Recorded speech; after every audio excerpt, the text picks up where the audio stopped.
sagalee qeerroo bilisummaa Oromooti.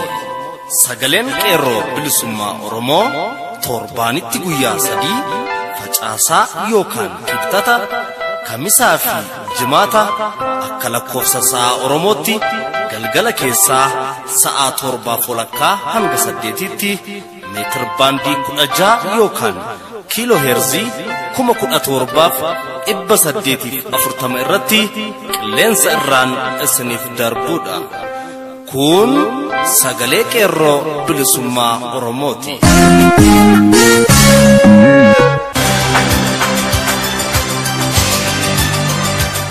Kamisa onkoloolessa 5 bara 2017 ashamaa akkam jirtu kabajamuuf jaallatamoo dhaggeeffattoota sagalee qeerroo bilisummaa Oromoo. Kun qophii sagalee qeerroo bilisummaa Oromoo kallattiin Oromiyaa irraa isiniif darbaa jirudha. Sagantaan keenya akkuma barame oduu isin dhageessisuun eegalla. Marii qeerroo kutaa lammaffaa ayyaana irreechaa irratti waliin goone sagalee guyyaa gaafa sana uummanni dhageessise faana isiniin ga'uun qophii qopheeffannee ni qabna.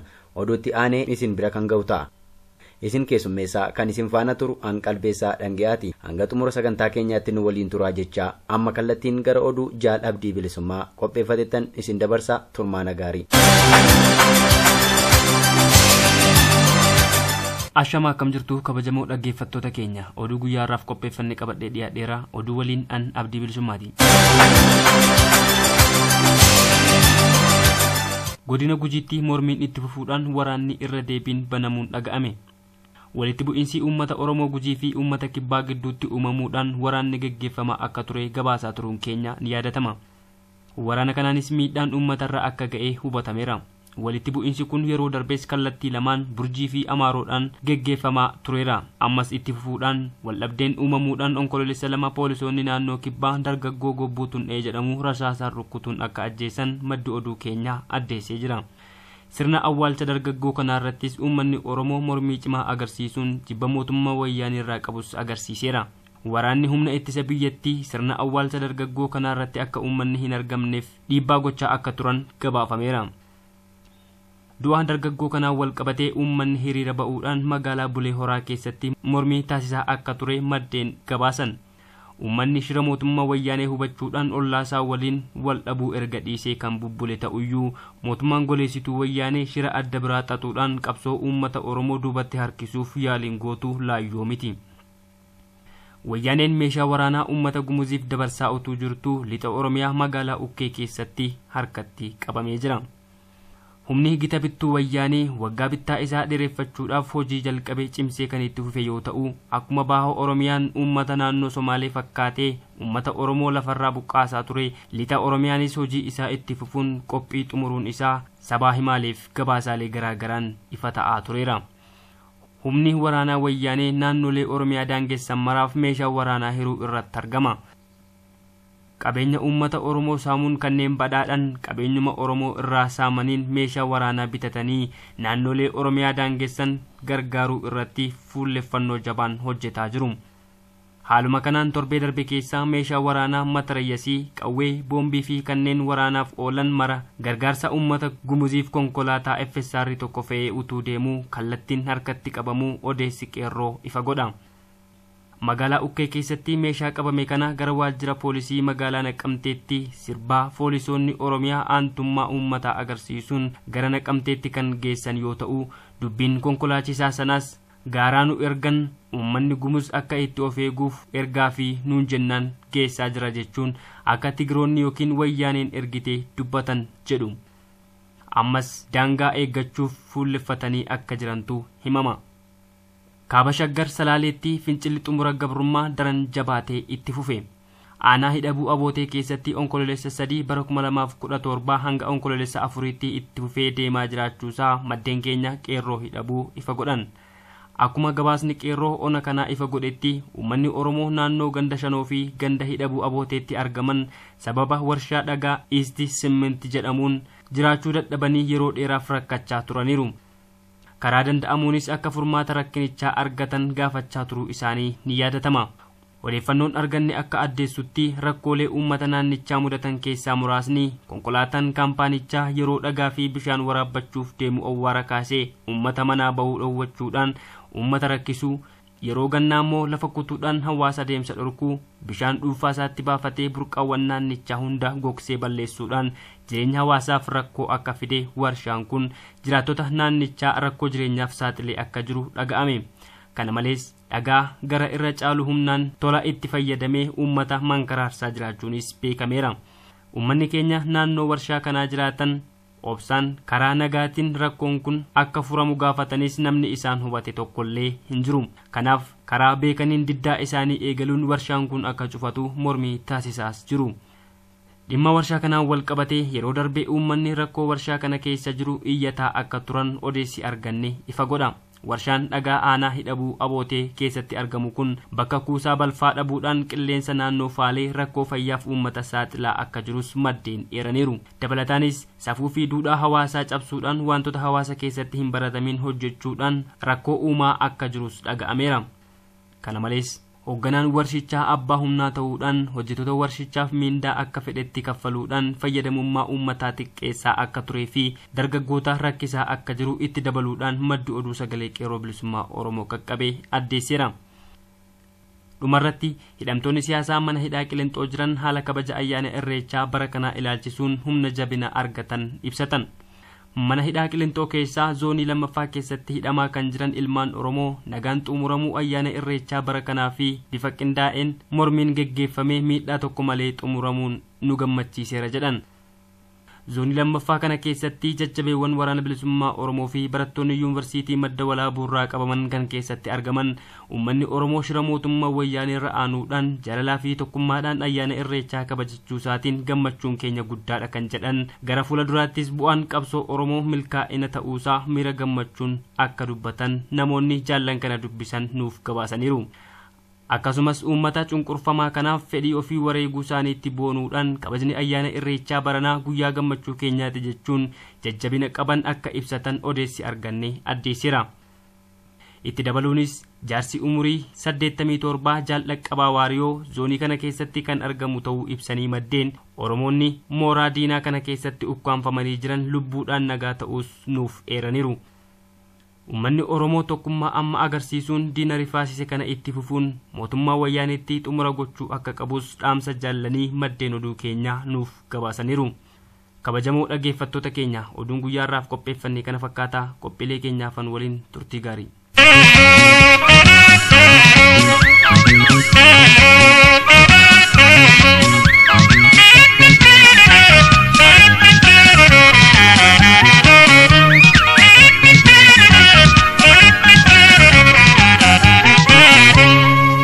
Kan dhaggeeffataa jirtan qophii sagalee qeerroo bilisummaa Oromoo meetir baandii 16 yookaan kiilooheerzii 17,840 irratti isiniif darbaa jirudha. Oduu kan isin dhageessise Jaal Abdii Bilisummaa ture horii bulii jenna.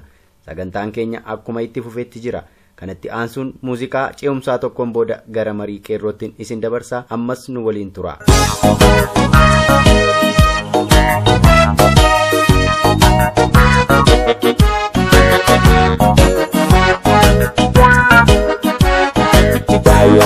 Kabajamoo dhaggeeffattoota keenya kun sagantaa marii qeerroo kutaa lammaffaa waa'ee kabaja ayyaana Irreechaa ilaalchisee isiniif dhiyyeeffanne ta'a. Nu waliin tura.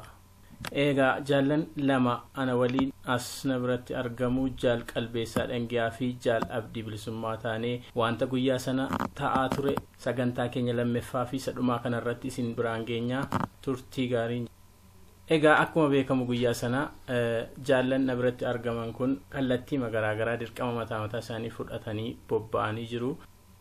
Anis akkuma isaanii kallattii tokkoon wantoota guyyaa sanatti raawwate gara sanatti imaleen haalota ta'an hanga ta'e sagaleessas waraabbadheen deebee. Kanaafuu mee wantoota guyyaa sana ta'an keessaa tokko tokkoon kaasnee isin biraan geenya.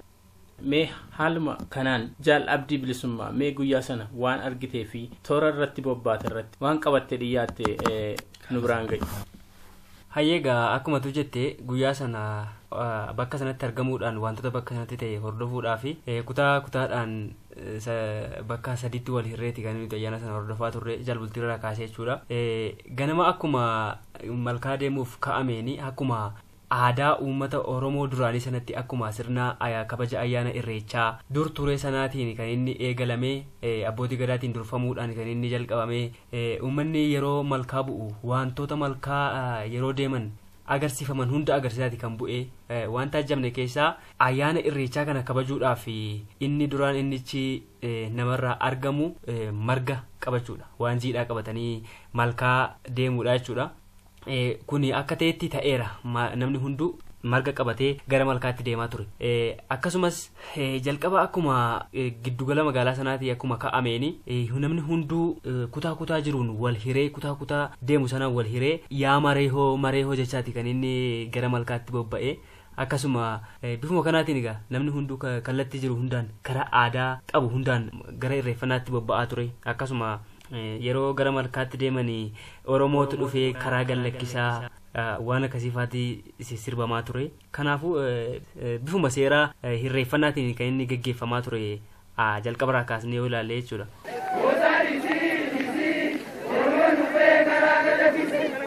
Egaa jaal abdii bilisummaa sitti nan deebi'a. Mee jaal qalbeessaa dhangaas sitti aaneeti jidduu keenya jechuudha. Ani boodarra oolee ati jalqabarra abbootii gadaa waliin turtee malkaas nu dursitee akka deemte quba qabna. Sitti aanee jaal qalbeessaa dhangaa akkuma deemee mee maal argite jaal qalbeessaa?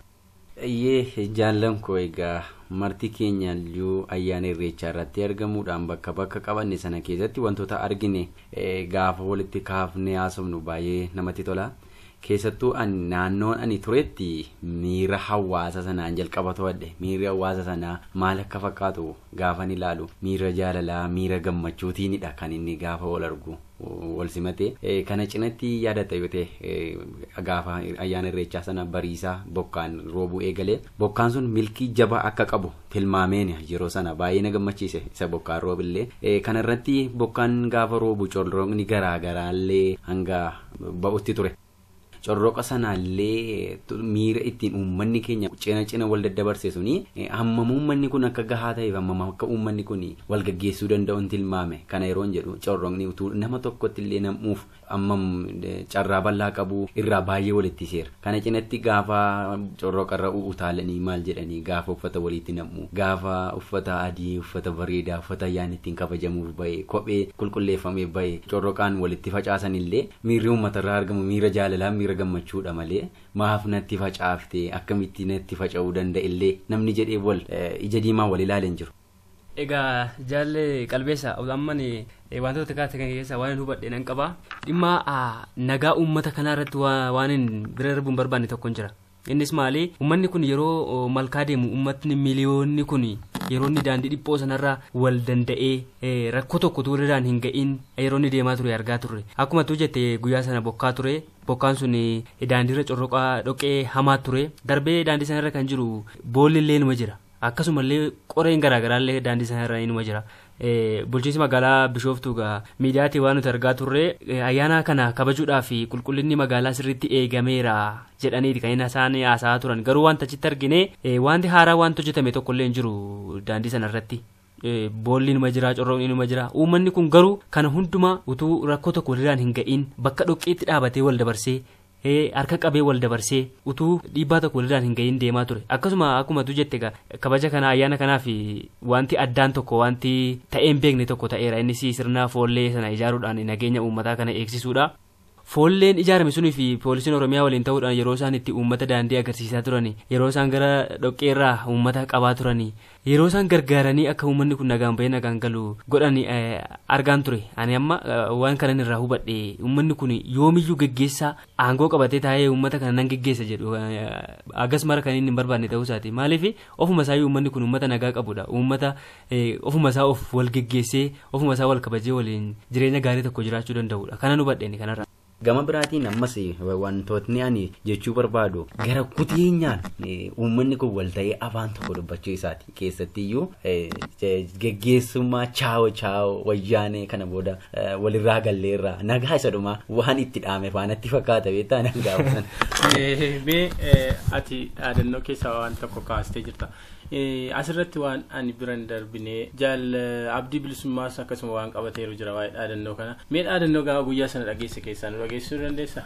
Ani dhaadannoo sana keessaa waan ajaa'ibaa ture jalqabaa kaasee ani bakka sana kaniin ture bakka dhaadannoon jiruu fi bakka sagaleen jiru deemeen kaniin dhaggeeffataa ture kaniin waraabaa ture.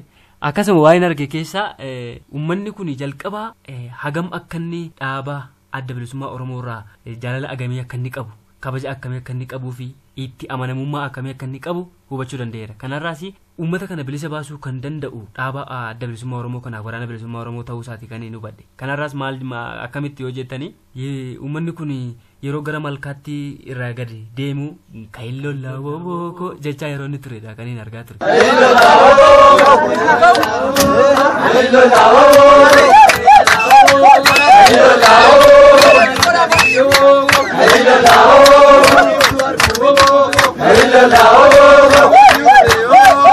Akkasumallee kana cinatti uummanni kun mootummaa kanarraa nuffii hagamee akka qabuuf jibba akkamii akka irraa qabu agama akka gabrummaa nuffeeru kan inni irraa hubadhe dinnee gabrummaa jechuudha yeroo isaan harka wal qaxxaamursanii mormii isaanii agarsiisaa turan argaan ture.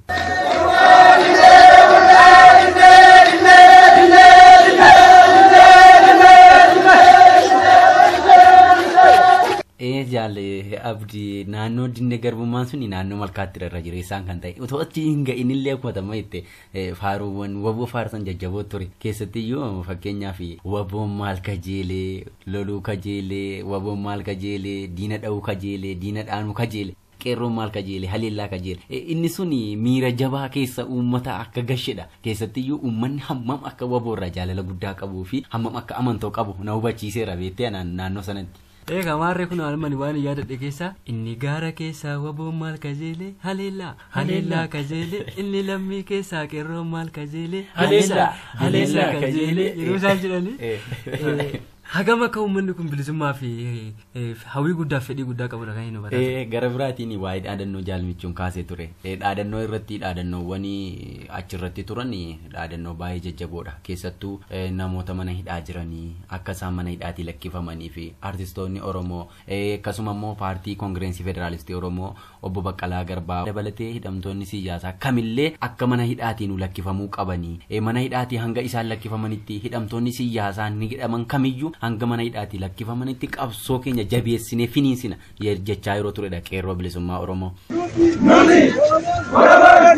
Guyyaa har'aa asitti argamu sodaa tokko malee beekama keenya Kilintoo Magaalawuli Alitti Zuwaay jiran amma baalitti nuti ejjennoo keenya duuban hin deebinu.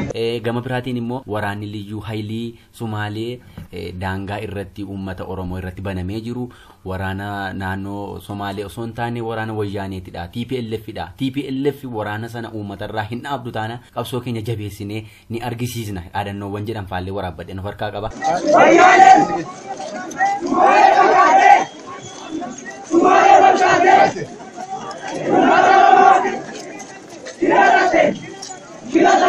Kana cinatti immoo Abbaay Tsaayee kallattiidhaan maqaa isaa fadhaanii yeroo qeerroon itti dhaadataa turantu jiru. Saamichi kana booda ati nu saamaa turte nu ga'eera. Kana booda nu saamuun hin danda'amu. Kana booda uummata kana harka jala galchachuun hin danda'amu. Uummanni kun gaanii kee keessaa ba'eera. Kana booda uummanni kun harka keessan jalaa ba'eera. Nuti kana booda bilisummaa barbaanna. Nuti kana booda Oromiyaa walabaa barbaanna. Oromiyaa of dandeesse barbaanna yeroo jedhamaa ture jira kanan arge tokko. Maarree akkasuma kanarratti Abbaay Tsaayee qofa miti sirba jedhamaa ture keessaati yaa wayyaanee mataa xaasaa namicha bal'aasaa nurraa kaasaa jechuudhaan yeroo isaan jibba hammamii sirna kanaaf akka isaan qaban yeroo isaan agarsiisaa turan akkasuma argaan turan illee jechuudha. Ayyee jaalabdi ani immoo sagalee jaalmichuu waraabe keessaa wanta baay'ee arge tokko keessaa wanta baay'ee jaalladhe nuti Oromoodha nuti saba bal'aadha Oromootti nu bushaa nuti Oromoodha Abaawootti nu bushaa nuti Oromoodha Wabootti nu bushaa kan jedhu qaba jaalmichuun meesa kanarratti tolaata akkam ture. Anis akkuma isin jedhu booda keessanirraa waraabaan ture sagalee kana maal nu badhiseeti amma jaal qalbeessaa dangaa amma gaafa haasaa taasisu malkaama waan jiru natti fakkaata. miira keessa galeetanii dubbachaa ture. Ani waan waraabe keessa akkuma isin argitanii namni nama isaaf bu'aa buuse akkuma nama dinqisiifatu ani inni maqaa dha'ee waameetanii dhaadataa turee fi tooran dhaggeeffataa turetti nuti Oromoodha qofaatti nu bushaa, nuti Oromoodha wobooti nu bushaa, nuti Oromoodha abooti nu bushaa jedhanii yeroo isaan adda bilisummaa Oromoo sana faarsaa turan argee.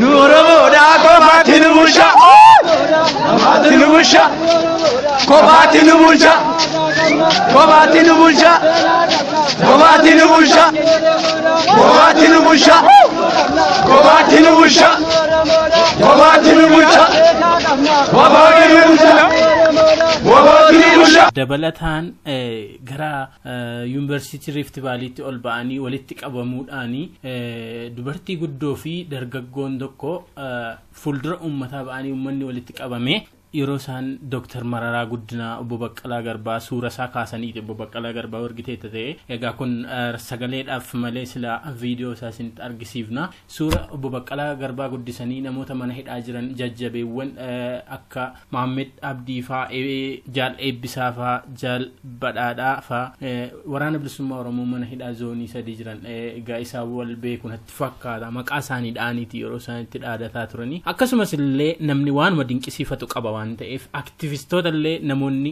dinqisiifatanii maqaadhaanii kaasanii dubbataa turan illee inuma jiru toora markaa irratti jechuudha. Kana inni ilaalame mee waan hafe jettanitti dabala.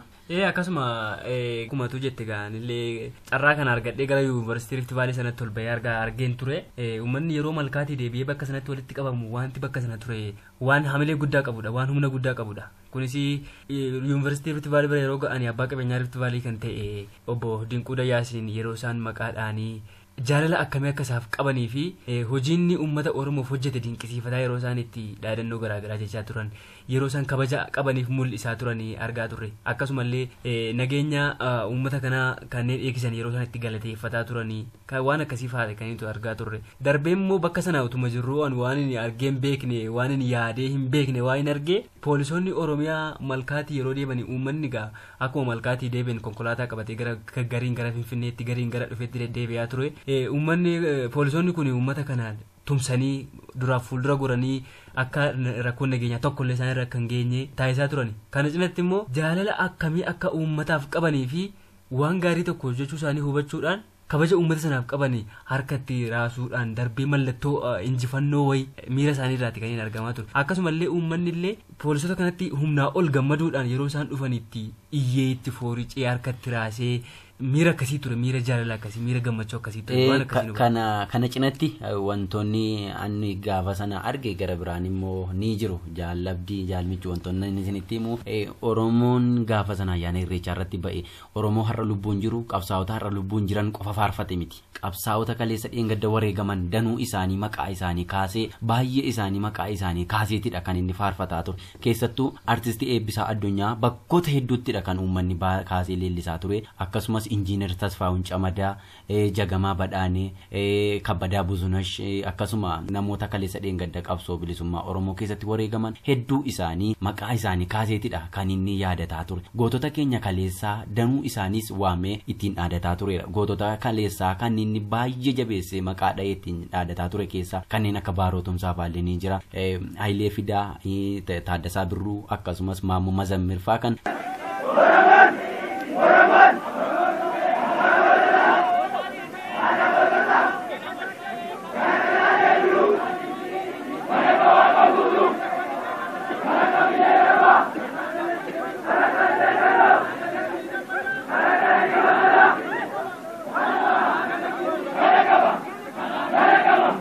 kanneen kana faa kaaseetidha kan inni achirratti argaa ture keessaa asirratti waan tokko na yaadachiiste jaalqalbeessa dhaadannoo naannoo Rift Vaaliitti ta'e keessaa kan hin qabadhee jiru maal jedha seete lafti keenya lafee keenya eenyuti jedhe inni gaafatu Obbo Baqqalaa Garbaatu jedhe achi namni barate gaaffii mirgaa gaafata eenyuti jedhe gaafani jedhe Jeneraal Taaddasaa Birruuti jedhe Dr. Artist Ali Birraallee nan irraan fadhe malee Dr. Artist Ali Birraati jedhe akkasitti walirraa fuudhanii yeroo isaan jedhaniitu ture.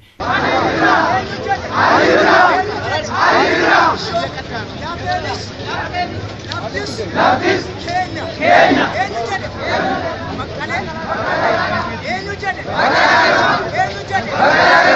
mee akkuma isin kaasaa jirtanitti ammas wanti nafnee fi wanti irra dagatame jettan kana irratti ani waan hubadhe jaalmichu naannoo sana naannoo Rift Valley sanatti wantoon baay'ee hubadhe dhaloonni kun seenaa isaa gadi fageessee akka inni qorataa jiru hubadhe keessattiyyuu jechoota gootonni kaleessaa jedhan danuu isa akkuma amma jette lolli isa beekuuf tapha eenyutu jedhe Abishee Garbaatu jedhe jedhu inni garaadhaan ba'ee garaatti na deebi'eera eenyutu jedhe wantoota kana mataasaa illee kaaseetidha kan inni kaasaa ture kan inni adamsaa doofaa kana gootota danuudha kan inni kaasee qeerroon dhaadataa ture inni kuni dhaloonni har'aa jenereeshiniin ammaa kun hangam akka waa'ee eenyummaa isaa gadi fageessee qorataa jiruu fi hammam akka waa'ee mirga biyya abbaa biyyummaa isaatiif falmaa jiru na akeeksise inni kun immoo abdii garmalee natti horeera uummanni waa'ee isaa bare uummanni seenaa isaa bare uummanni eenyummaa isaa bare yoomiyyuu taanaan halagaadhaan akka inni hin garboomne jabeessee nu badhe. Egaa maarree akkasuma barumsa guddaadha kan namni achitti walii dabarsaa ture akkasuma illee waa'ee daangaa wajjin wal qabsiisee wanti jedhamaa ture hin jira uummanni Somaalee fi uummanni Oromoo obbolaanii kan gidduu galee wal fichisiisaa jiru TPLFdha wayyaanidha jechuudhaan yeroo isaanii seenaa darbee qoratanii yeroo isaanii obbolummaa uummata Somaalee fi uummata Oromoo agarsiisaa turanii fi shira mootummaa wayyaanee yeroo isaanii itti fashaleessuuf hojjetaa turan kan itti argaa ture akkasuma illee wanti na ajaa'ibe tokko wayyaanetti nagaa dhaamuu isaanii Chao wayyaanee jechaa turanii akkasuma kun egaa akka mootummaa wayyaanee qe'ee gadhiisteettu kan nagar argaa turre.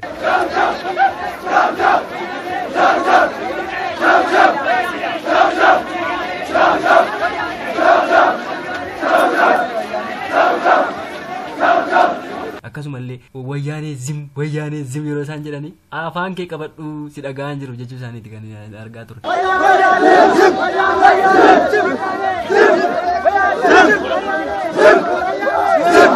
Akkasumallee dhaadannoon guyyaa sanaa ga'e irra caalaan waa'ee wayyaanee irratti kan inni xiyyeeffatu maaliif wayyaanee diinni uummata Oromoo inni ijoon wayyaanee ta'uu isaa kan hubate uummanni kun hundumtuu wayyaanee irratti xiyyeeffachuudhaan kan inni dhaadannoo jechaa ture akkasumallee wayyaanee leebaa jechuudhaan yeroo isaan itti sirna kana salphisaa turanidha kan inni argaa ture.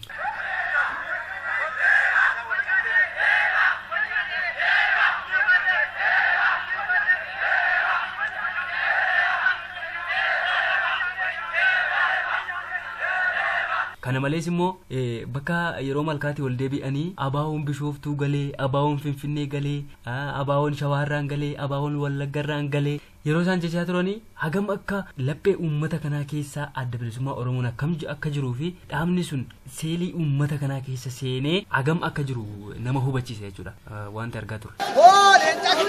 Abaawoon Bishooftuu galee abaawoon Bishooftuu galee abaawoon Bishooftuu galee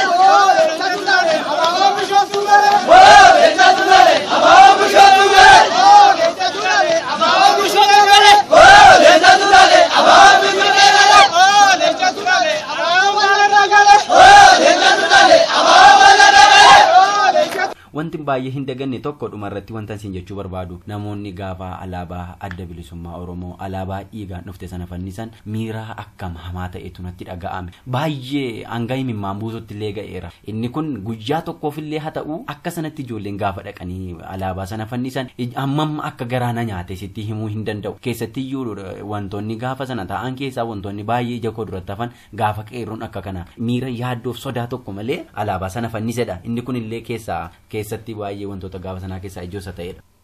Ayyee mariin keenya dhugumatti mariin har'a nuti taasifne qoo adda natti fakkaateera isinis dhaggeeffattoonni keenya marii keenya kanarraa waa barattu jedheetuman yaada akkuma atuu kaase jaal qalbeessa dhumarratti anis waan taajjabe hedduutu jira alaabaan adda bilisummaa Oromoo waltajjii gamaa gamanarratti yeroo inni fannifame jaallan ol yaabanii fannisan illee hanga bu'uu didanittidhaan isaan achirra oolan ganamaa qabanii ol yaabbataniiti kan isaan alaabaa sana belbelsaa turan. Egaa marii keenya guyyaa har'aa waa'ee ayyaana irreechaa irratti qabannee dhiyaanne kutaa lammeeffaa fi sadhumaa kanumaan xumurree jirra dhaggeeffattoota keenya waan nu dhaggeeffattaniif galanni keessan bilisummaa haa ta'u jaallanna waliin turtanis galanni keessan bilisummaa haa ta'u injaa. Ayyee fadha. Uummanni Oromoo leenca sinaata uummanni Oromoo abaawoodha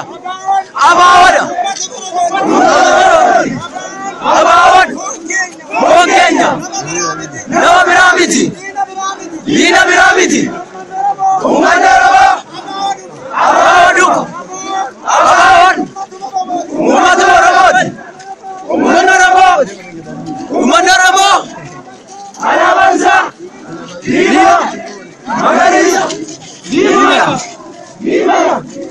egaan dhaggeeffattoota keenya sagantaan keenya guyyaa har'aaf qopheeffanne kana fakkaata waan nu dhaggeeffattaniif galanni keessan bilisummaa haa ta'u jecha qophii keenya guyyaa boriin hanga wal agarrutti nagaan nuuf tura injifannoon uummata oromoof gadaan gadaa xumura garbummaati.